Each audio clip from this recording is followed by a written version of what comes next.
Assalamualaikum warahmatullahi wabarakatuh. Waalaikumsalam warahmatullahi wabarakatuh. Innal hamdalillah nahmaduhu wa nasta'inuhu wa nastaghfiruhu wa na'udzu billahi min syururi anfusina wa min sayyiati a'malina. May yahdihillahu fala mudilla lahu wa may yudlilhu fala hadiya lahu. Asyhadu an la ilaha illallah wa asyhadu anna Muhammadan abduhu wa rasuluh. Yang terhormat Bapak Kepala Sekolah SD Negeri Lingapura 04 dan yang saya hormati Bapak Ibu Guru SD Negeri Lingapura 04. Untuk mengawali kegiatan hari ini, marilah kita panjatkan puji syukur kehadirat Allah Subhanahu wa taala yang telah memberikan kita nikmat sehat dan memberikan kita kesempatan untuk menghadiri acara diseminasi penerapan budaya positif di sekolah. Salawat dan salam marilah kita kirimkan kepada baginda Nabi Muhammad SAW. Semoga dengan salawat kita akan mendapatkan pertolongan beliau di hari akhir nanti. Bapak Ibu, saya selaku membawa acara pada kesempatan ini akan membacakan susunan acara pada kegiatan hari ini. Acara yang pertama yaitu pembukaan, yang kedua sambutan, yang ketiga acara inti, dan yang keempat adalah penutup. Langsung saja kita buka acara hari ini dengan bacaan surat Al-Fatihah secara bersama. Al-Fatihah. A'udzubillahi minasyaitonirrajim. Bismillahirrahmanirrahim. Alhamdulillahirabbil alamin. Ar-Rahmanir Rahim. Maliki yaumiddin. Iyyaka na'budu wa iyyaka nasta'in. Ihdinas siratal mustaqim. Siratal ladzina an'amta 'alaihim ghairil maghdubi 'alaihim waladdallin. Menginjak acara kedua yaitu sambutan. Sambutan akan disampaikan oleh Bapak Kepala Sekolah kita. Tempat dan waktunya disilakan.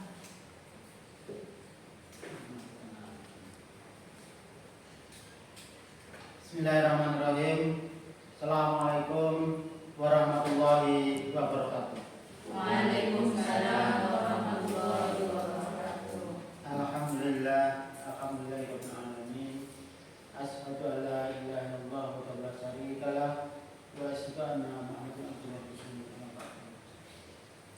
Yang saya hormati Ibu Zahra selaku narasumber pada hari ini, Bapak Ibu Guru, Dewan Guru SD Lingapura 4 yang saya hormati. Pertama, marilah puji syukur kita panjatkan kepada Allah Taala atas rahmatnya sehingga pada kesempatan hari ini kita bisa bersama-sama menghadiri kegiatan dari agenda yang telah dibuat oleh Ibu Zahra, yaitu sebagai calon guru penggerak untuk angkatan yang ke-10, yaitu designasi berkaitan dengan budaya positif di sekolah.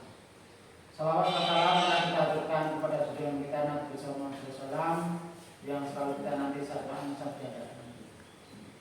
Bapak Ibu, kita pertama mengucapkan terima kasih kepada Ibu Zahra yang merupakan salah satu dari Dewan Guru kita yang telah berhasil lolos dalam seleksi yaitu calon guru penggerak angkatan yang ke-10.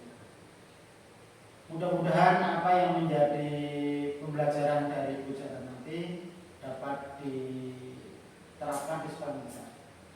Dan pada hari ini beliau akan menyampaikan salah satu agenda beliau yaitu destinasi berkaitan dengan budaya positif.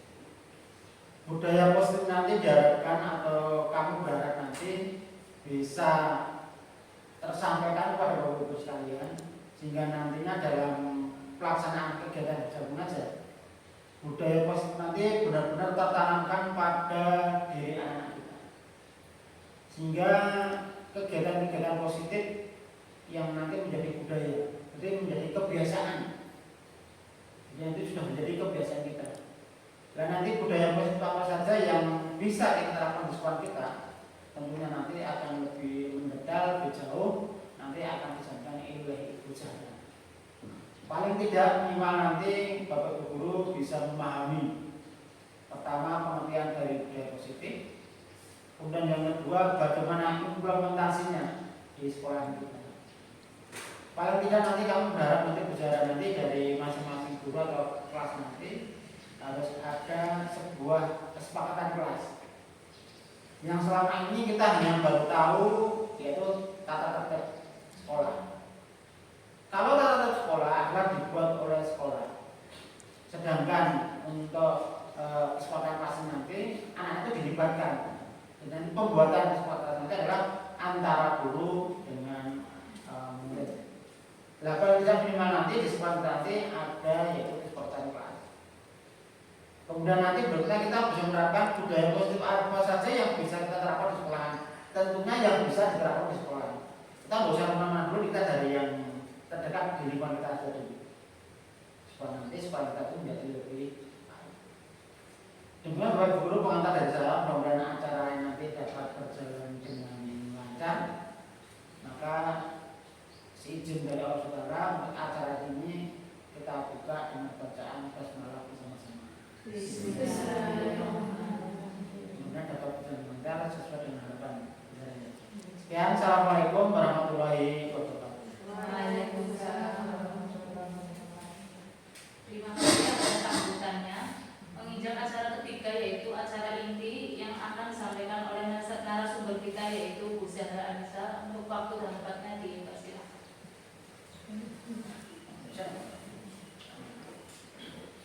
Terima kasih Bu Husnul. Sebelum acara dimulai, izinkan saya akan membawakan sebuah pantun ya Bapak Ibu. Ambil kayu untuk membuat meja. Kayu disatukan dengan paku. Sebelum acara dimulai, kuucapkan salam terlebih dahulu. Assalamualaikum warahmatullahi wabarakatuh. Waalaikumsalam warahmatullahi wabarakatuh. Saya mengucapkan terima kasih pada Bapak Pujiono selaku Kepala Sekolah SD Negeri Linggapuran 04 serta Bapak Ibu Dewan Guru SD Negeri Linggapuran 04 karena sudah mau menyempatkan waktunya untuk berkumpul di ruangan kelas 6 ini dalam saya menjalankan tugas dan melaksanakan tugas dari pendidikan guru penggerak yang sedang saya ikuti, yaitu diseminasi budaya positif di sekolah. Pertama-tama kita panjatkan puja dan syukur atas kehadirat Allah SWT yang telah melimpahkan rahmat dan hidayahnya kepada kita semua, sehingga pada hari ini kita bisa berkumpul di ruangan kelas 6 ini. Bapak Ibu, di sini saya akan menerangkan tentang diseminasi budaya positif di sekolah. Saya berdiri di sini bukan berarti saya menggurui, ya. Kita sama-sama belajar, ya. Bukan berarti saya di sini menggurui Bapak Ibu. Kita di sini sama-sama belajar tentang budaya positif di sekolah. Mungkin Bapak Ibu pernah mendengar sebelumnya budaya positif. Apa sih yang ada di pikiran Bapak Ibu tentang budaya positif itu apa? Di sini budaya positif adalah nilai-nilai keyakinan dan kebiasaan di sekolah yang berpihak pada murid. Hal itu dilakukan agar murid dapat berkembang menjadi pribadi yang kritis, penuh hormat dan bertanggung jawab. Dan tentunya ini sesuai ya dengan filosofi pemikiran Ki Hajar Dewantara, yang mana menurut Ki Hajar Dewantara yaitu menuntun siswa itu sesuai dengan kodrat alam dan kodrat zaman, tentunya berpihak pada murid. Nanti saya akan menyampaikan konsep inti budaya positif. Di sini ada 8. Yang pertama ada perubahan paradigma belajar. nilai-nilai kebajikan, kebutuhan dasar manusia, motivasi perilaku manusia, posisi kontrol guru, keyakinan kelas, dan yang terakhir segitiga restitusi. Yang pertama, pembelajaran dengan paradigma baru. Pembelajaran dengan paradigma baru itu merupakan pembelajaran yang dirancang berdasarkan prinsip pembelajaran berdiferensiasi, sehingga para peserta didik belajar sesuai kebutuhannya berdasarkan tahap perkembangan sesuai teori psikologi modern untuk mewujudkan profil pelajar Pancasila. Di mana profil pelajar Pancasila sudah kita ketahui ada berapa ya? Bapak Ibu? Profil pelajar Pancasila ada 5 ya. Coba yang pertama yaitu apa? Beriman, bertakwa kepada Tuhan yang Maha Esa dan berakhlak mulia. Yang kedua ada berkebinekaan global. Terus selanjutnya gotong royong. Terus kreatif, kenalan kritis dan mandiri. Coba saya minta Bapak Ibu di sini untuk maju menyanyikan lagu profil pelajar Pancasila. Monggo siapa? Ya, Bu Rina silakan. Ini guru kelas 1 biasanya kan senangnya menyanyi gitu. Semuanya. Ya, Lanjutkan ini ya, profil pelajar ya pelajar. Pelajar. Kita nyanyi bareng-bareng ya Ibu. Yo. 1, 2, 3. Belajar Pancasila, beriman dan bertakwa pada Tuhan Yang Esa dan berakhlak mulia, berkebinekaan global, gotong royong mandiri, kreatif dan bernalar kritis. Ya, terima kasih. Tangan buat Bu Rina. Terima kasih Bu Rina. Itu tadi ya profil pelajar Pancasila. Sekarang mengubah paradigma stimulus respon ke pendekatan teori kontrol ya. Di sini ada contoh stimulus respon lawan teori kontrol pandangan tentang dunia. Contoh stimulus respon tentang dunia. Realitas kebutuhan kita sama, tapi teori kontrol tentang dunianya kalau realitas atau kebutuhan itu apa? Berbeda. Terus semua orang melihat hal yang sama. Teori kontrol tentang dunianya, setiap orang itu memiliki gambaran yang berbeda. Selanjutnya, kita mencoba mengubah orang yang agar berpandangan sama dengan kita. Tapi menurut teori kontrolnya yaitu kita berusaha memahami pandangan orang lain tentang dunia. Selanjutnya, perilaku buruk dilihat sebagai suatu kesalahan. Teori kontrol tentang dunianya, semua perilaku itu memiliki tujuan. Selanjutnya, orang lain bisa mengontrol saya, itu respon tentang dunia ya. Sedangkan teori kontrolnya yaitu semua hanya Anda yang bisa mengontrol diri Anda sendiri. Selanjutnya, pemaksaan ada pada saat bujukan atau gagal. Sedangkan menurut teori kontrolnya yaitu kolaborasi dan konsensus menciptakan pilihan yang baru. Terakhir, menurut stimulus respon tentang dunia, model berpikir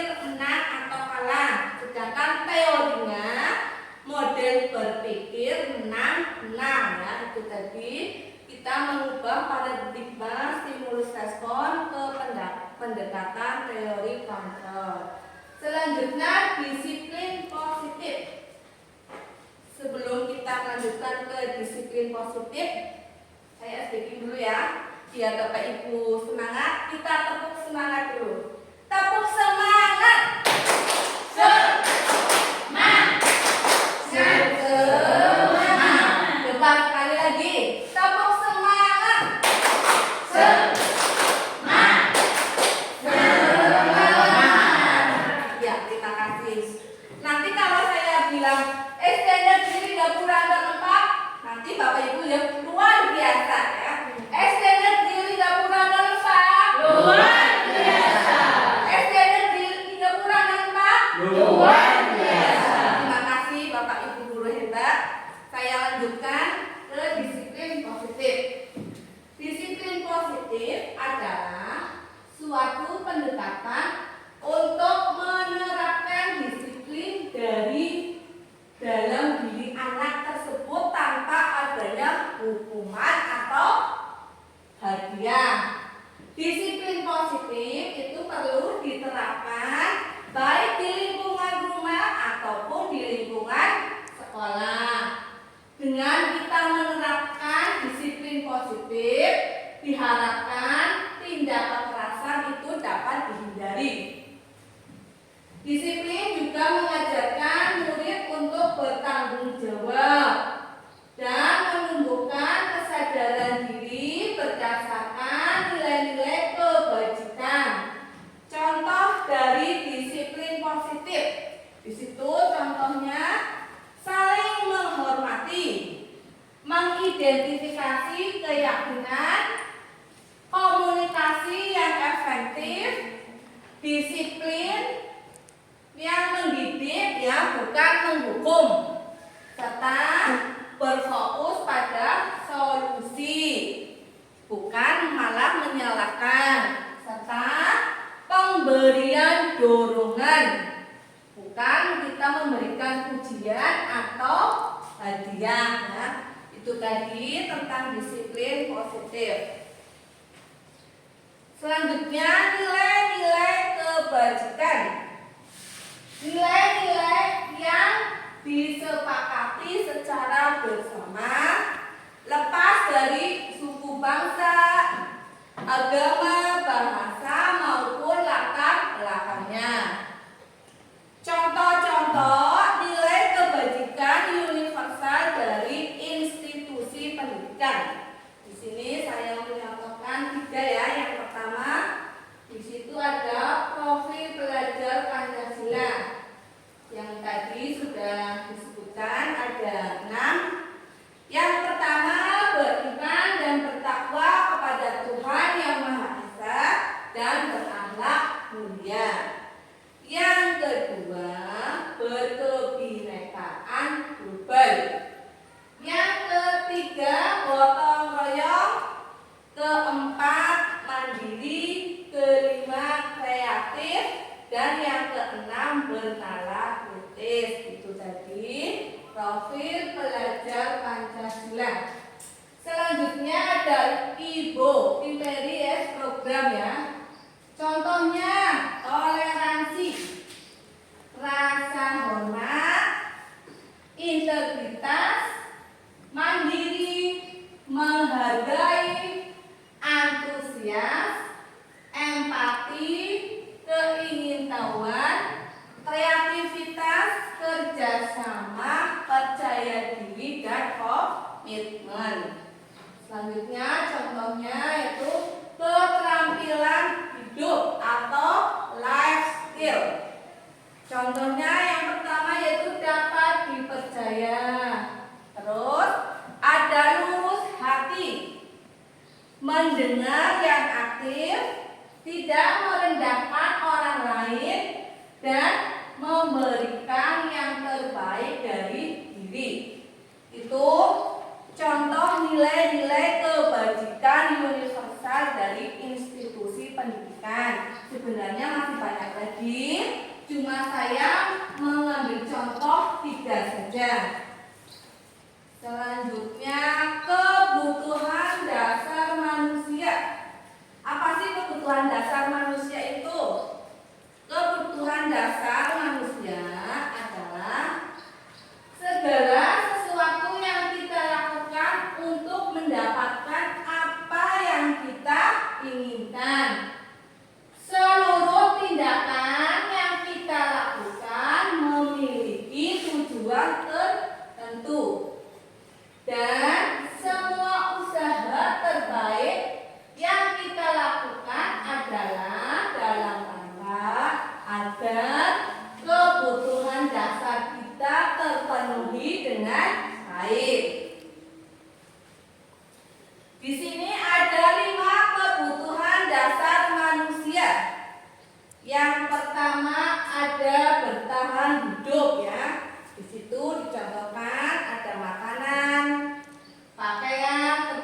dan terus pelajaran dan mendengarkan ya. Jadi kita tanyakan dulu. Itu contoh dari kebutuhan bertahan hidup. Terus ada kebutuhan kasih sayang dan rasa diterima. Contohnya rasa diterima, dipedulikan, berbagi, kerjasama, menjadi bagian dalam kelompok. Di kelas biasanya kan ada tugas kelompok ya. Ternyata ada salah satu siswa kita itu menyendiri, itu diam. Ternyata dia tidak mendapatkan kebutuhan dasar kasih sayang, tidak dipedulikan, dia tidak mau diterima di kelompoknya. Itu contoh dari kasih sayang dan rasa diterima. Selanjutnya yaitu kebutuhan penguasaan. Contohnya ada harga diri, keingintahuan kita untuk dianggap, untuk memimpin, berprestasi, diakui atau didengar ya. Contohnya di kelas ada anak yang selalu ingin tampil di depan ya. Bu, saya maju itu ya bu, saya ingin ini, itu termasuk penguasaan. Terus yang keempat ada kebebasan, yaitu contohnya mandiri, memiliki pilihan, mencoba hal baru, mampu mengendalikan arah dan dirinya. Contohnya mungkin muridnya itu bosan ya, bu pelajaran itu baik sih kayak seperti itu terus sih gitu. Kita sebagai guru harus memberikan inovasi ya, pembelajaran yang berinovasi biar anak-anak tidak bosan ya. Terus selanjutnya kesenangan, contohnya bermain, humor, antusiasme, tertawa. Ini bisa kita terapkan di kelas ya, belajar sambil bermain kan ada ya. Kita belajar sambil bermain biar anak-anaknya tidak jenuh, biar anaknya tidak bosan ya. Kita bisa diselingi dengan ice breaking, kita bisa dengan kuis atau dengan woodwork biar anak tidak bosan, biar anak senang. Itu tadi 5 kebutuhan dasar manusia. Selanjutnya ada motivasi perilaku manusia. Itu ada 2, motivasi internal dan motivasi eksternal. Contoh motivasi internal yaitu menjadi orang yang mereka inginkan dan menghargai diri sendiri dengan nilai-nilai yang mereka percaya. Selanjutnya motivasi eksternal itu menghindari ketidaknyamanan atau hukuman. Yang kedua, untuk mendapatkan imbalan atau penghargaan. Motivasi internal menjadi motivasi yang sangat diharapkan. Mengapa? Karena motivasi internal ini membuat seseorang memiliki disiplin positif ya, berdasarkan dari hatinya sendiri, bukan karena saya mau rajin dia nanti dapat hadiah ya. Itu motivasi internal. Sedangkan motivasi eksternal itu hanya akan menghambat potensi dan kreativitas murid. Selanjutnya ada hukuman. Hukuman itu biasanya tidak terencana atau tiba-tiba ya. Kita kalau menghukum itu siswa kita tidak mungkin kita rencanakan dari rumah. Saya akan menghukum Nizam, tidak mungkin. Hukuman itu biasanya secara tiba-tiba atau tidak terencana.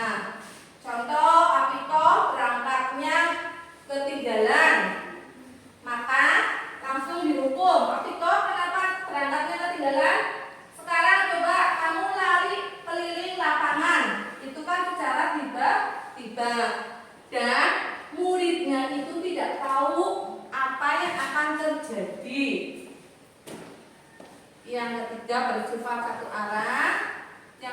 berupa hukuman fisik seperti suruh push up, tadi ya, suruh lari-lari, itu termasuk hukuman. Bedanya dengan konsekuensi apa? Konsekuensi itu sudah direncana, sudah disepakati atau sesuai peraturan. Murid tetap dibuat nyaman. Sikap guru selalu memonitor murid. Yang ketiga, restitusi. Mungkin restitusi Bapak Ibu baru mendengar ya. Saya sendiri baru mendengar restitusi itu setelah mengikuti guru penggerak. Sebelumnya saya tahunya hukuman dan konsekuensi. Apa sih restitusi itu? Restitusi yaitu proses menciptakan kondisi bagi murid untuk memperbaiki kesalahannya. Yang kedua, proses kolaboratif yang mengajarkan murid untuk mencari solusi sendiri. Tapi kalau ada anak yang bersalah, kita tanyakan, suruh memperbaiki, bukan dihukum ya. Terus mengajarkan muridnya untuk mencari solusi, berkolaboratif ya, tentunya dengan bapak ibu guru. Masih sepakat Bapak Ibu? Simak. Coba SD Negeri Gapura Ngelembak luar biasa. SD Negeri Gapura Ngelembak luar biasa. Ya. Terima kasih Bapak Ibu guru hebat. Kita lanjutkan. Selanjutnya ada posisi kontrol guru. Di sini ada 2 ya.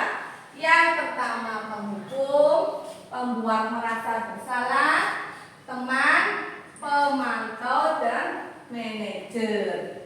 Saya jelaskan. Yang pertama penghukum. Seorang penghukum itu biasa menggunakan hukuman fisik maupun verbal. Adapun yang biasa dilakukan penghukum itu biasa menghardik, menunjuk-nunjuk, menyakiti atau menyindir. Terus dampaknya apa pada siswa dari seorang penghukum itu? Tentunya anak akan menyimpan dendam ya. Saya pernah dihukum sama bapak ibu saya, biasanya itu selalu teringat ya.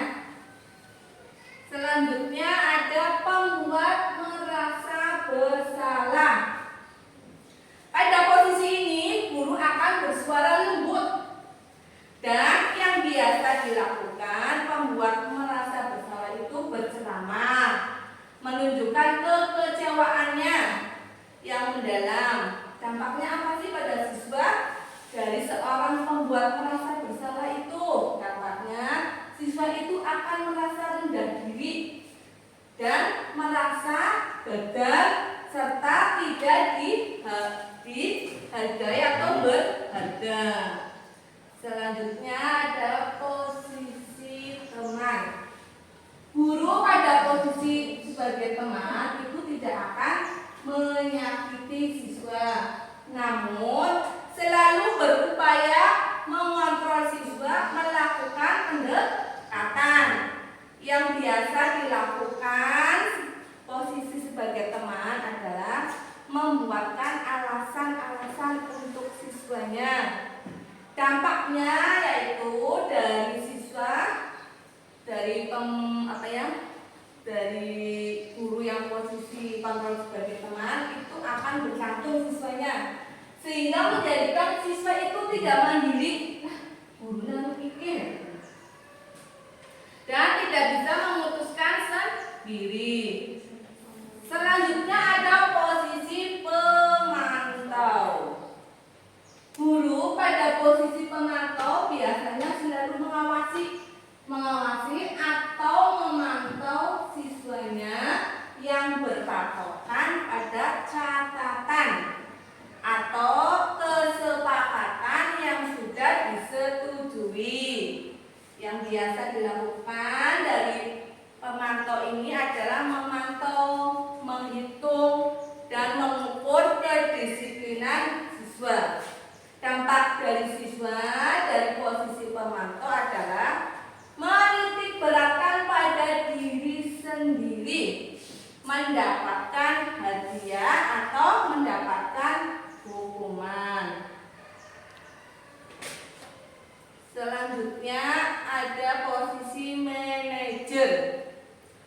Guru pada posisi sebagai manajer biasanya mempersilahkan siswanya untuk bertanggung jawab atas permasalahan yang dilakukannya ya, atau yang dihadapinya. Pendukung siswa untuk menemukan solusi. Itu posisi sebagai manajer. Di sini ada contoh penerapan 5 posisi kontrol guru. Kasusnya, siswa tidak memakai atribut lengkap saat upacara. Di sini dari posisi kontrol guru, yang pertama, hormat pada bendera selama 1 jam. Itu termasuk posisi penghukum. Terus, berapa kali ibu bapak memberitahu kamu selalu saja mengecewakan ibu? Berarti kan gurunya merasa kecewa. Berarti posisinya apa? Pembuat merasa bersalah. Iya, pembuat merasa bersalah. Selanjutnya, ayo dong ikuti aturan sekolah. Tolong bantu ibu bapak ya sekali ini. Ya sudah, tidak apa-apa. Jangan ulangi lagi ya. Itu termasuk posisi teman ya, teman. Selanjutnya, kamu sudah melanggar peraturan sekolah. Kamu tahu konsekuensinya. Setelah upacara, kamu beri atribut di koperasi. Itu contoh dari pemantau. Selanjutnya, apakah kamu tahu kesalahan kamu? Kira-kira bagaimana kamu akan memperbaiki? Itu contoh apa? Teman. Manajer. Contoh dari manajer.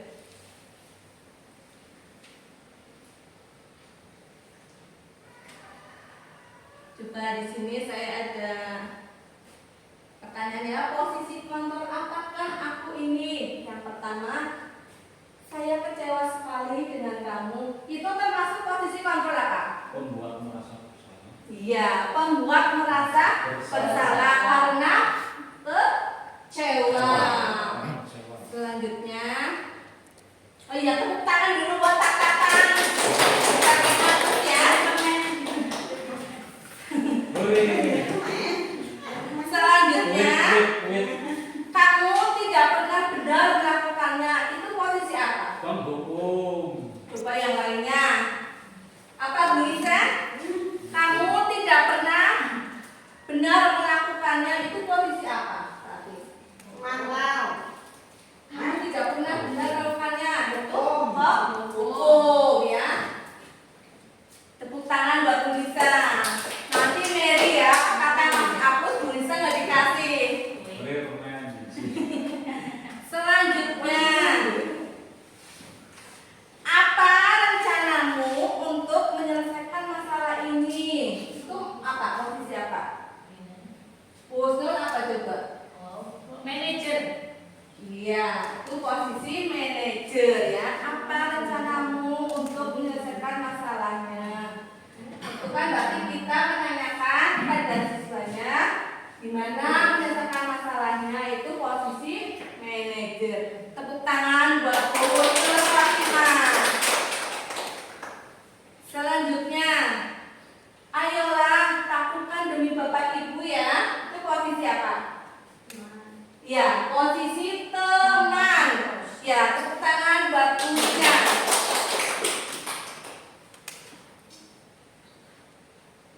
Selanjutnya, kamu tidak pernah mendapat nilai jika tidak mengerjakan tugas.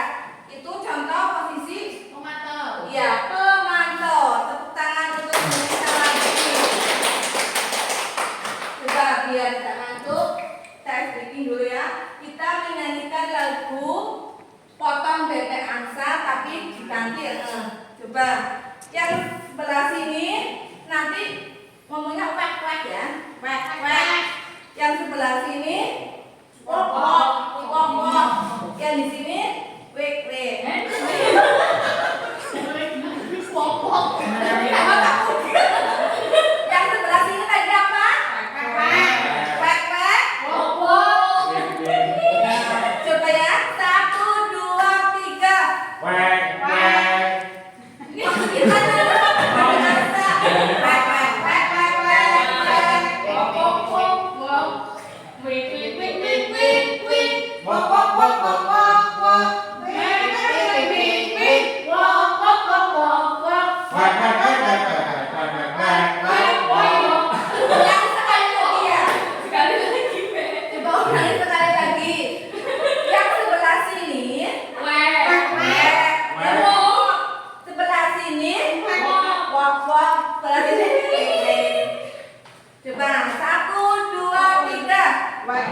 Terima kasih Bapak Ibu ya. Kita lanjutkan lagi. Coba sebelum kita ke keyakinan kelas, tadi kan sudah saya terangkan ya tentang posisi kontrol guru. Coba Bapak Ibu nanti tuliskan di sini, Bapak Ibu guru itu termasuk posisi kontrol yang mana? Sebelum mengetahui tadi ya, posisi apa ditulis nanti ditempelkan di depan. Pemangku manajer posisinya. Aku jadi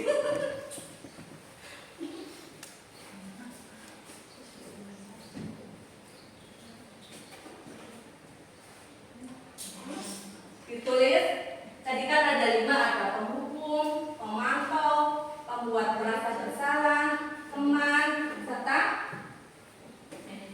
manajer. Bapak Ibu ini termasuk posisi yang mana?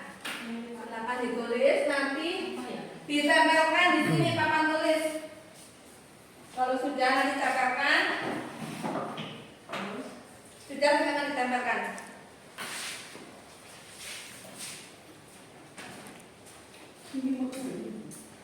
Satu ya tertera termasuk yang mana?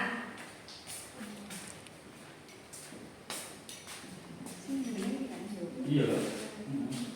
Tadi dijelaskan ada 5 ya, ada teman, penghukum, pemantau, pembuat merasa bersalah, manajer. Bapak Ibu ini termasuk posisi yang mana?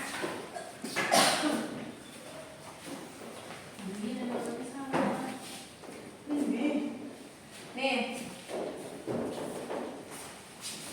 Benar.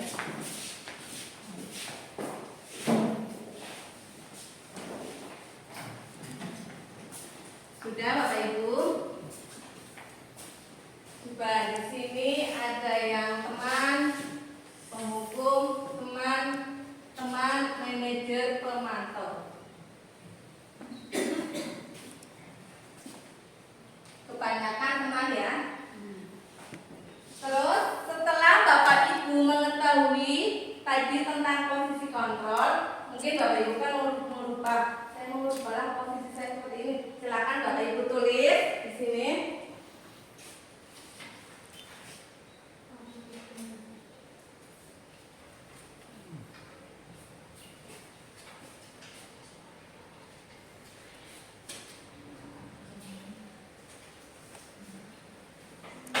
Setelah mengetahui posisi kontrol guru ya.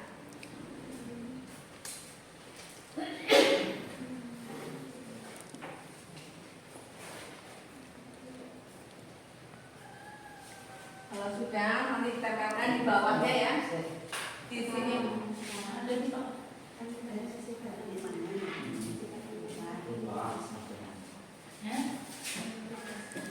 Di bawahnya Pak.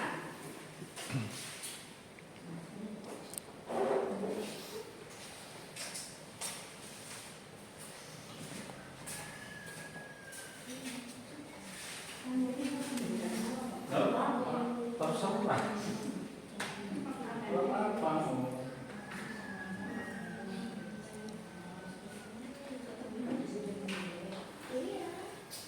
Oh, betul. Ini ada 5 itu. Iya yang Mas. Tadi kan sebelum Bapak Ibu mengetahui termasuk apa. Tadi kan sudah saya jelaskan tentang posisi kontrol. Setelah itu mungkin kan ada saya memerlukan nanti saya posisinya jangan seperti ini.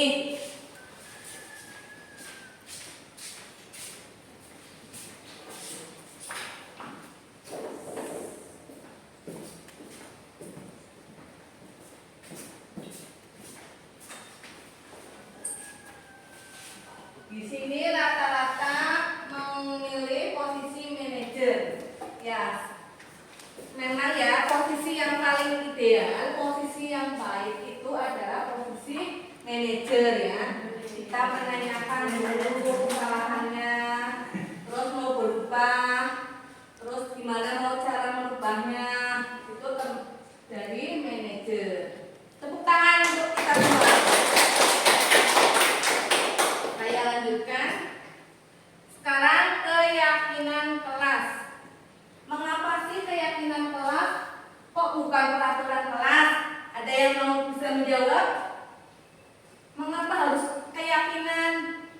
tidak peraturan. Kenapa? Lupus berdasarkan kesepakatan. Ya coba kalau apa itu? Keyakinan. Terus?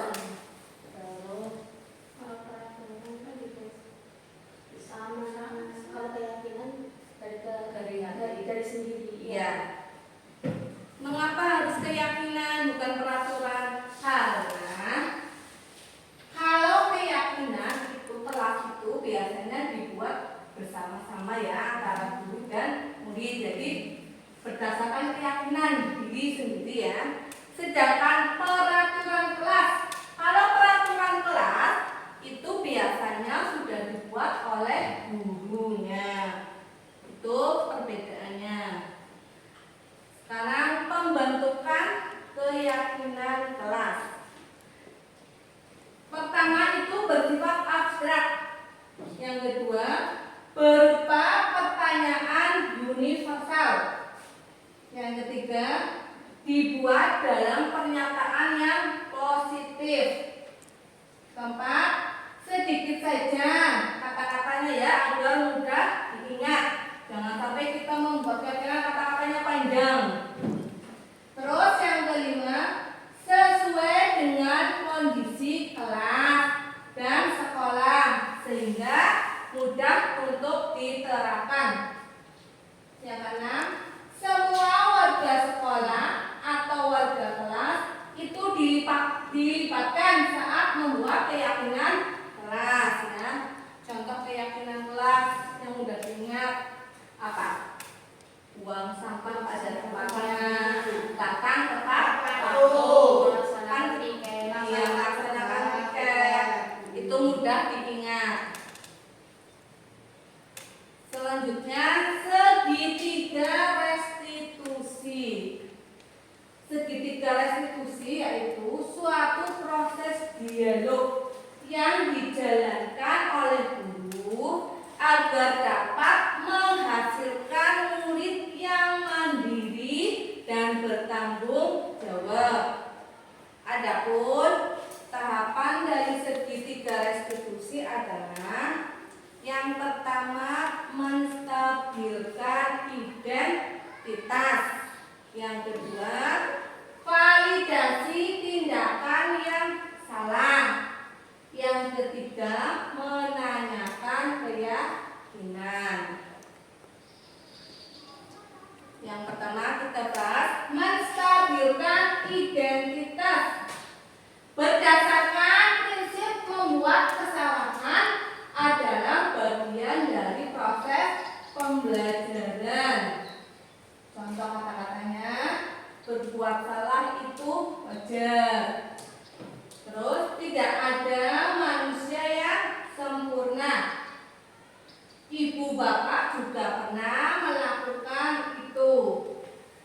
Ibu bapak tidak mau mencari siapa yang salah, tapi ibu bapak akan mencari solusi dari permasalahan ini. Itu contoh menstabilkan identitas.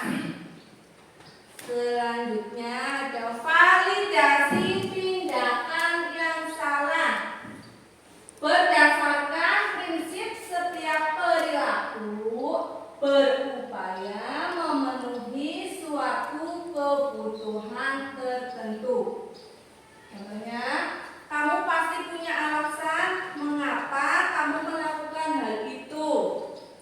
Terus, padahal kamu bisa melakukan yang lebih buruk dari ini ya. Selanjutnya, kamu patut bangga karena telah melindungi sesuatu yang penting buatmu. Selanjutnya, kamu melakukannya karena mempertahankan sesuatu yang penting bagimu. Itu contoh dari validasi tindakan yang salah. Langkah berikutnya yaitu menanyakan keyakinan.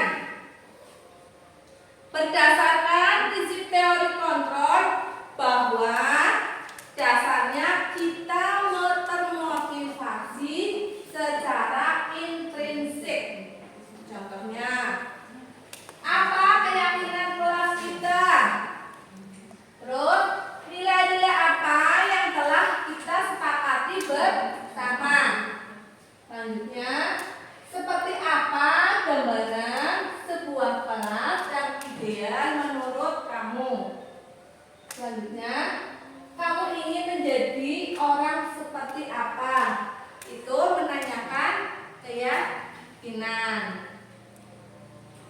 SD Negeri Gapura Lembak luar biasa. SD Negeri Gapura Lembak luar biasa. Masih semangat Bapak Ibu? Kita lanjutkan. Di sini ada contoh penerapan segitiga restitusi kemarin yang saya terapkan di kelas ya.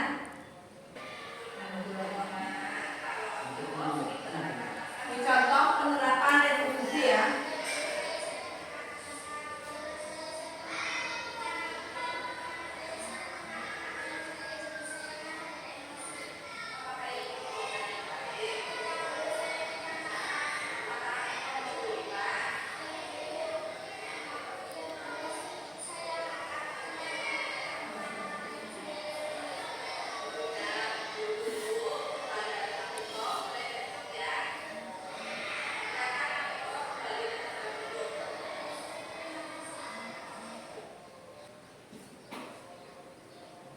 Supaya itu tadi ya yang saya sampaikan tentang diskriminasi, penerapan disiplin, penerapan budaya positif di sekolah.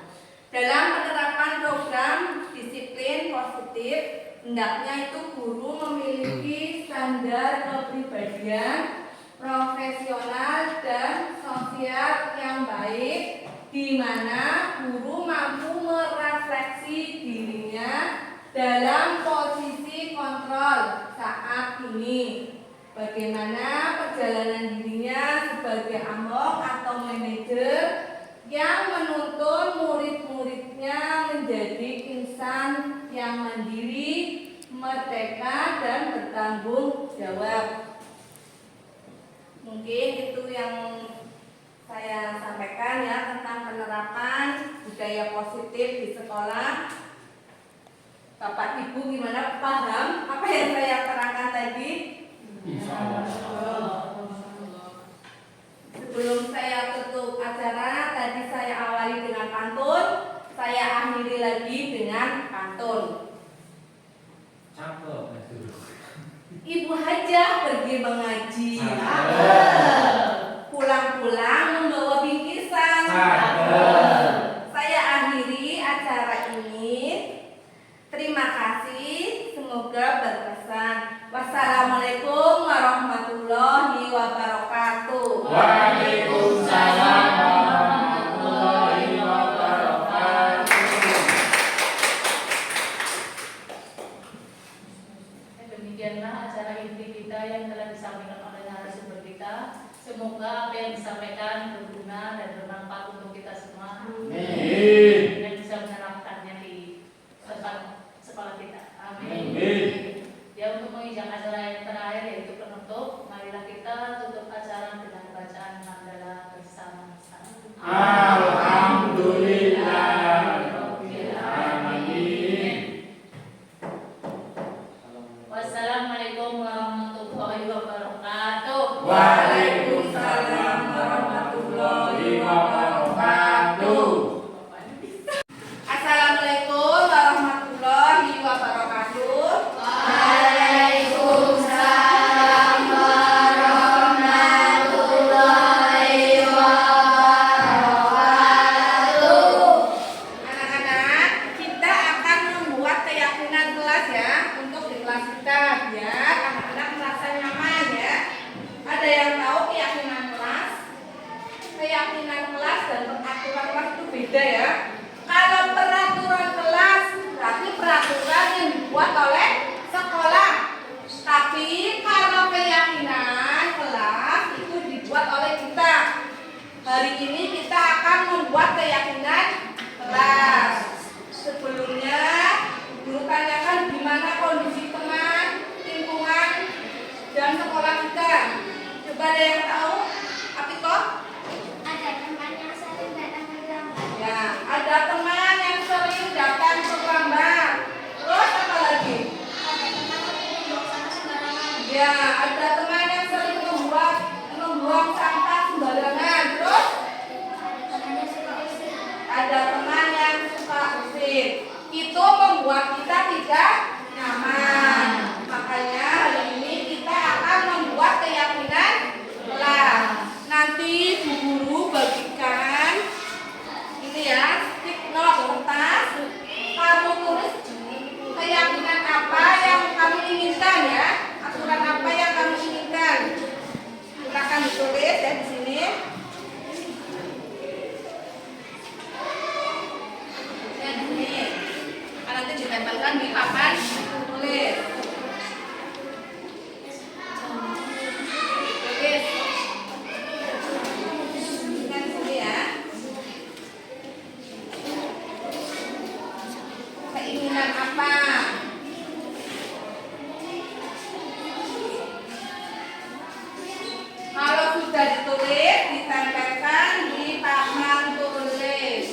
sini.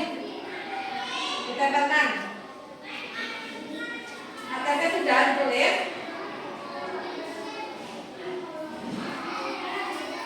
Keinginan apa? Aturan apa yang diatur? Tempelkan dulu.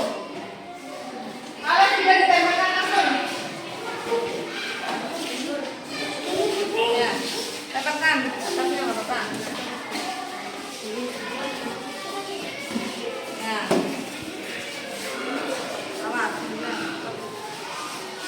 Ini ditempelkan. Ini. Nanti kita baca bareng-bareng ya, apa yang diinginkan, aturan apa. Belum?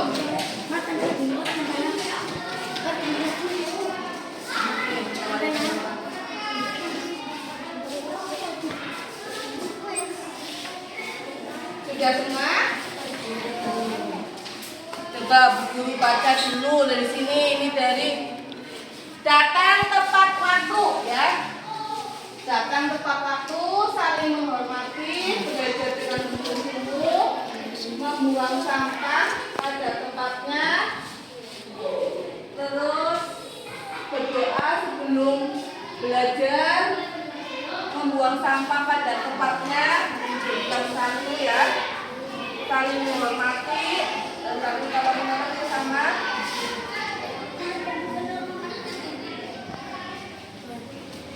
Belajar sebelum berdoa. Doa sebelum belajar, saling tolong menolong. Datang tepat waktu. Belajar dengan sungguh-sungguh. Doa sebelum belajar. Jangan ngobrol saat pelajaran. Saling tolong menolong. Belajar dengan sungguh-sungguh. Ya, sekarang kita buat ya. Keyakinan kelas 5. Keyakinan kelas 5. Yang pertama, ini ada beberapa yang menjawab berdoa sebelum belajar. Kita sepakat sebelum belajar kita berdoa. Berarti berdoa sebelum belajar.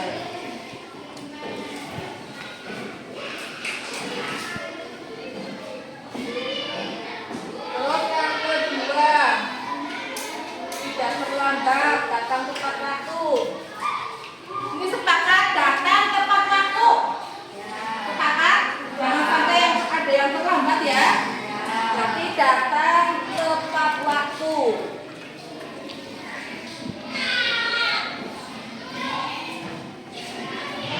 Yang ketiga, menjaga kebersihan, membuang sampah. Membuang sampah pada tempatnya. Kita sepakat? Sepakat. Jadi jangan ada yang membuang sampah sembarangan ya. Buang pada tempatnya.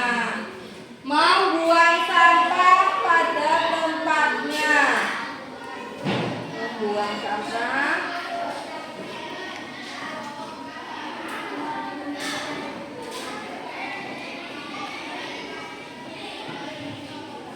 Terus yang keempat,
Tidak boleh ngobrol di saat guru menerangkan atau pembelajaran.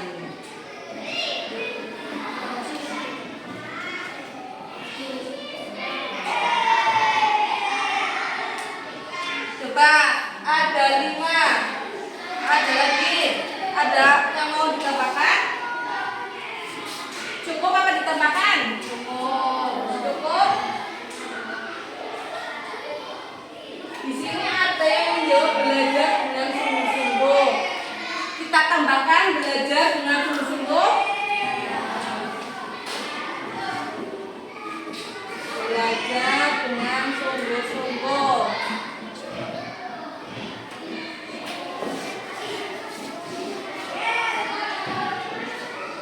Coba di sini berarti ada 6 keyakinan kelas ya, atau kesepakatan kelas yang sudah kita buat. Sudah ini disetujui? Setuju. Berarti kita yang buat, kita harus menaati ya, menaati keyakinan kelas. Coba kalau sudah, sekarang ditulis dulu keyakinan kelasnya ya.